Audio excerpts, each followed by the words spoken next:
رسول اللہ صلی اللہ علیہ وسلم کے پاس ایک صحابی آئے گاؤں سے، یا رسول اللہ قحط پڑ گیا ہے، بارش بند ہو گئی ہے، جانور ہلاک ہو رہے ہیں۔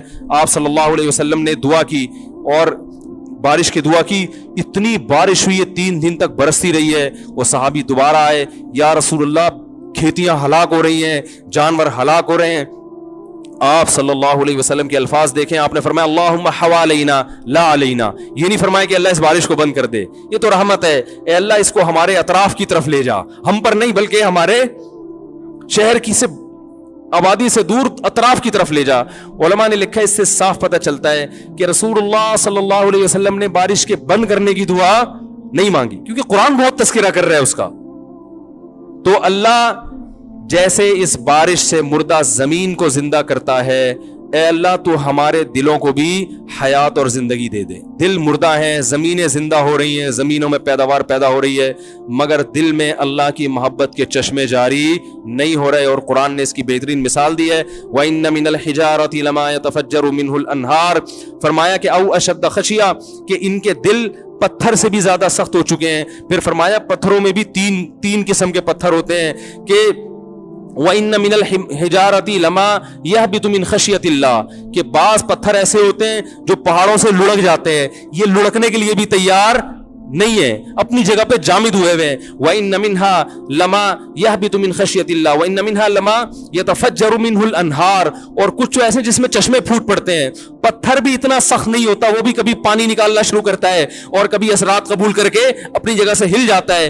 لیکن فرمایا کہ جو لوگ اللہ کو نہیں مانتے یا اللہ کو جیسا ماننا چاہیے ویسا نہیں مانتے، ان کے دل پتھر سے زیادہ سخت ہو چکے ہیں، یہ اپنی جگہ سے ہلنے کے لیے تیار نہیں ہے۔ یہ اللہ کی نعمتیں دیکھ کر نہ شراب چھوڑنے کے لیے تیار ہیں، نہ زنا چھوڑنے کے لیے تیار ہیں، نہ اپنی ذمہ داریاں پوری کرنے کے لیے تیار ہیں، اور نہ فحش فلمیں اور بیہودہ چیزیں چھوڑنے کے لیے تیار ہیں، نہ زنا اور نہ بدنظری چھوڑنے کے لیے تیار ہیں۔ تو یہ وہ دل ہیں جو پتھر سے زیادہ سخت ہو چکے ہیں۔ لیکن اللہ نے ان کو دھمکی دی ہے، فرمایا ہم جو یہ بارشیں برسا رہے ہیں اور نعمتیں تمہیں دے رہے ہیں، تمتعوا، فائدہ اٹھاتے رہو، فإن مصيركم إلى النار، آنا تم نے جہنم کی آگ کی طرف ہے۔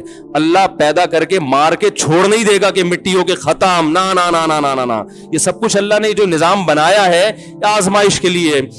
آج لوگ تکبر کر رہے ہیں، فخر کر رہے ہیں، اللہ کے حکام کی دھجیاں اڑائی جا رہی ہیں، لیکن اللہ نے فرمایا تمتعوا، مزے اڑا لو۔ میں نے بتایا نا، لبرل لوگ زیادہ مزے اڑاتے ہیں، بارش میں بغیر کپڑوں کے انجوائے کرتے ہیں، مولانا لوگ تو بیچارے تھوڑا کپڑوں کا خیال کر لیتے ہیں نا۔ تو اللہ فرماتے ہیں تمتعوا، بہت مزے اڑاؤ، شرابیں بھی پیو، زنا بھی کرو، حرام دوستی، جو شادی کی بات کرے اس پر تو بولو، ہر وقت شادی شادی کرتا رہتا ہے ممبر پہ بیٹھ کے، لیکن زنا کرتے رہو بیٹھ کے، لڑکیوں سے حرام دوستیاں لگاتے رہو، یتیموں کا مال کھاتے رہو، بڑا بھائی چھوٹے بھائی کو وراثت نہ دے، انٹرنیٹ پر پوری پوری رات ننگی فلمیں دیکھتے رہو بیٹھ کے، لڑکیوں سے اسکائپ پہ ویڈیو چیٹنگ کرتے رہو۔ اللہ فرماتے ہیں تمتعوا، مزے اڑاؤ جتنے اڑا سکتے ہو، ان مصیرکم الی النار، آنا آگ کی طرف ہے، کیونکہ میں رب ہوں، میری سزا پھر میرے حساب سے ہوگی، تمہارے حساب سے نہیں ہوگی۔ وہ سزا مؤخر اس لیے کی ہے کہ بہت بڑی ہے، چھوٹی موٹی ہوتی تو اسی وقت 2 تھپڑ لگا کے چھوڑ دیتا۔ یہ تاخیر اس لیے کی ہے کہ مہلت دے رہا ہے، مہلت، اب توبہ کر لو، اب توبہ کر لو، اب توبہ کر لو، نہیں کی تو اللہ فرماتے ہیں موت کا جب وقت آئے گا، پوری دنیا کی دولت بھی اگر دے گا تو میں تیری جان نہیں چھوڑوں گا۔ کلا انہا کلمۃ ہوا قائلھا، فرمایا اس سے پہلے توبہ کے 2 آنسو بہاتا، زمین اور آسمان نے اگر گناہوں سے زمین اور آسمان کے خلا کو بھر دیا ہے نا، وہ 2 آنسو آگ ٹھنڈا کرنے کے لیے کافی تھے۔ لیکن جب تم موت اپنی آنکھوں سے دیکھے گا، ساری دنیا کی دولت بھی خرچ کر دے گا، تو اللہ فرماتے ہیں توبہ کا کلمہ ایسا ہوگا، انہا کلمۃ ہوا قائلھا، ایک زبان سے نکلا ہوا کلمہ جو ہوا میں تحلیل ہو گیا۔ اللہ اپنے قانون میں بہت سخت ہے میرے بھائی۔ فرعون ساری زندگی نافرمانی کرتا رہا، جب پہلا غوطہ کھایا ہے توبہ کی نا اس نے، اور کیسی پرفیکٹ توبہ کی، کہنے لگا آمنت انہ لا الہ الا الذی آمنت بہ بنو اسرائیل، یہ نہیں کہ میں اللہ پر ایمان لایا، کیونکہ اللہ کے مفہوم میں فرق ہو سکتا ہے اپنے آپ کو اللہ کہہ رہا ہوں، پوری تشریح شرح کے ساتھ حاشیے کے ساتھ کہہ رہا ہے کہ میں اس رب پہ ایمان لایا جو ایک غلام قوم کا رب ہے، صحیح ہے نا, میری جو بنی اسرائیل جو میرے غلام تھے نا, وہ جس کو رب مانتے ہیں میں اس پر کو رب مانا میں نے. اللہ فرماتے ہیں آل آنا, اب ایمان لا رہے, وقد عصیت قبل, اس سے پہلے تو نے نافرمانی کی ہے, ایسا عبرت کا نشان بناؤں گا. فالیوم ننجیک ببدنک لتکون لمن خلفک آیا, تو مر جائے گا تیری باڈی سلامت رہے گی, آنے والے لوگ قیامت تک تیری باڈی کو دیکھ کر عبرت حاصل کرتے رہیں گے کہ یہ ہے جس نے زمین پر ایسی حکومت کی کہ اس کی حکومت کے کھوٹے زمین پہ گڑ گئے. آج کیسا عبرت کا نشان بنا ہوا ہے, کیسا پڑا ہوا ہے, مسالے لگا لگا کے تو اس کو محفوظ رکھا جا رہا ہے. اور اللہ فرماتے ہیں یہ تو اس کی باڈی ہے جو تمہیں نظر آ رہی ہے, اس پر گزر کیا رہی ہے ہم تمہیں بتاتے ہیں. النار, آگ ہے, یعرضون علیہا غدوا وعشیا, جس آگ پر صبح اور شام اس کو جلایا جاتا ہے. وَيَوْمَ تَقُومُ السَّاعَةُ, اور جب قیامت قائم ہوگی, أَدْخِلُوا آلَ فِرْعَوْنَ أَشَدَّ الْعَذَابِ, اللہ فرمائیں گے کہ ہم حکم دیں گے فرشتوں کو کہ فرعون کو اس سے سخت عذاب میں ڈال دو.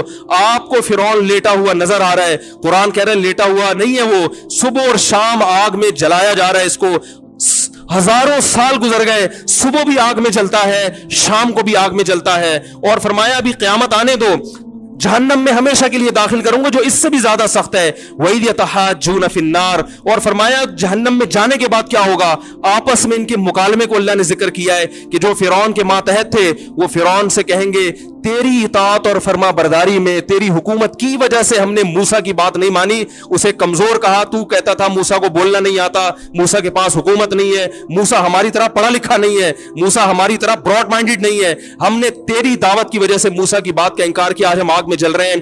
فَهَلْ أَنْتُمْ مُغْنُونَ عَنَّا نَصِيبًا مِّنَ النَّارِ, کیا ایک دن کے لیے تو ہم سے آگ کو دور کر سکتے ہو. تو وہ کہے گا کہ میں خود اس جہنم کی آگ میں جل رہا ہوں, میں تم سے آگ کو دور نہیں کر سکتا. اللہ فرماتے ہیں سب مل کے جہنم کے داروغ کے پاس جائیں گے. وقال الذين في النار لخزنة جهنم ادعوا ربكم, کہ فرشتوں سے کہیں گے تم اللہ سے دعا کرو کہ کچھ عذاب میں تخفیف ہو جائے, کچھ مہلت مل جائے.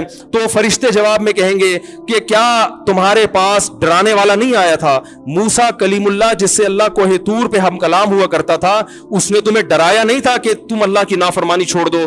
کہیں گے قالوا بلا, وہ کہیں گے ضرور. اللہ فرمائیں گے پھر اعلان ہوگا فدعوا وما دعاء الکافرین الا فی ضلال, فرشتے کہیں گے اللہ نے ہم پر پابندی لگائی ہے تمہاری سفارش کرنے پر, تم خود اللہ کو پکارو. اللہ فرماتے آج ان کی پکار بیکار جائے گی, کوئی اسے سننے والا نہیں ہوگا. دیکھو جب تک جسم میں روح ہے, ایک دفعہ انسان توبہ کے آنسو بہا دے, ایک دفعہ اللہ سے کہہ دے کہ اے اللہ مجھ سے جو جرم ہوا, اگر کسی نے زنا کیا ہے ایک دفعہ کہہ دے اے اللہ آئندہ نہیں کروں گا. اگر کسی نے شراب پی ہے ایک دفعہ کہہ دے کہ اے اللہ آئندہ نہیں پیوں گا. اگر کسی نے اپنے والدین کو ستایا ہے ایک دفعہ کہہ دے اے اللہ آئندہ نہیں ستاؤں گا. اگر کسی نے وراثت کھائی ہے ایک دفعہ کہہ دے اللہ حق واپس کروں گا, آئندہ کسی کا حق نہیں دباؤں گا. اگر کسی نے انٹرنیٹ پر بیہودہ فحش فلمیں دیکھی ہیں ایک دفعہ کہہ دے اللہ دیکھ چکا آئندہ بولو بھائی نہیں دیکھوں گا. اللہ فرماتے ہیں اس کے کہنے میں تاخیر ہو سکتی ہے. وَمَن يَعْمَلْ سُوءًا أَوْ يَظْلِمْ نَفْسَهُ ثُمَّ يَسْتَغْفِرِ اللَّهَ یجد اللہ غفور الرحیم, کیسا ہی بڑا سے بڑا جرم کر لے اس کے بعد جب اللہ سے توبہ کرے گا بشرطے کہ روح جسم کے اندر موجود ہو, اللہ فرماتے ہیں یجد اللہ غفور الرحیم, اللہ صرف گناہ کو معاف نہیں کرے گا بلکہ یہ اللہ کو غفور اور رحیم پائے گا. غفور بھی پائے گا, پانے کا مطلب ہے محسوس کرے گا کہ اللہ نے اس کے جرم کو معاف کر دیا ہے, اور رحیم بھی پائے گا کہ مزید رحمتیں بھی کر رہا ہے. یہ اس وقت تک اللہ کی طرف سے بھائی پیکیج ہے جب تک روح جسم کے اندر موجود ہے, کیونکہ غیب کا معاملہ ہے. جب اس روح اور جسم کا رشتہ کمزور ہو گیا ایڑیاں رگڑتے رہو گے لیکن اللہ توبہ قبول کرنے کے لیے تیار نہیں ہوگا. اللہ سے دعا ہے کہ اللہ ہمیں اس وقت کے آنے سے پہلے سدھرنے کی توفیق عطا فرمائے, اور اس بے حیائی کا جو طوفان ہمارے معاشرے میں پھیلا ہوا ہے اللہ اس بے حیائی کے طوفان سے ہمیں بھی اور اپنے اہل و عیال اور اپنی اولادوں کو بھی بچنے کی توفیق عطا فرمائے. سبحانک اللہم و بحمدک نشہد ان لا الہ الا انت نستغفرک.